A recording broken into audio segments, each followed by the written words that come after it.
Kamar da ka sani dai kamfanin Algaita ya zo da sabbin fina-finai. So da yawa mutane kuma sun danna wannan bidiyo sun yi tunanin za su kalli wai Indiya Hausa. A'a, kawai dai amfani na shine zan taimaka muku ta yadda zan lurar da ku kuma ta yadda zan nuna muku yadda za ku rika samun sabbin fina-finai.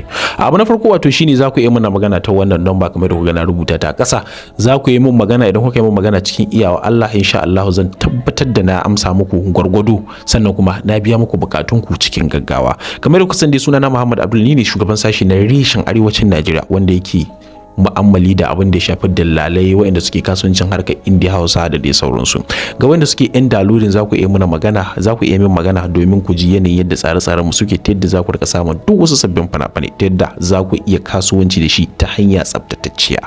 Muna da abu guda biyu.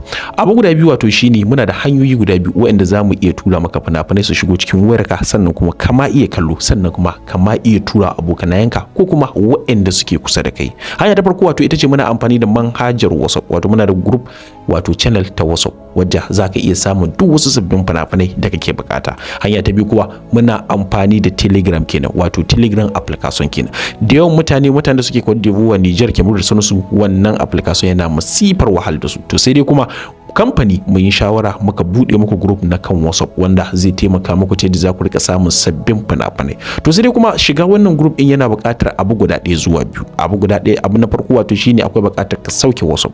Idan kai muna magana ta WhatsApp ka ƙetare abu guda ɗaya.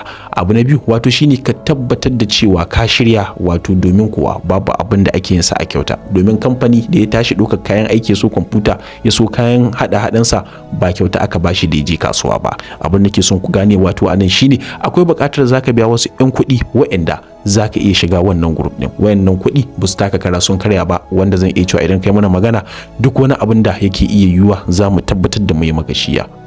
Sunana Muhammad Abdul ne shugaban sashi na bangaren fina-finai na reshen arewacin Najeriya. Nake cewa wassalamu alaikum wa rahmatullah.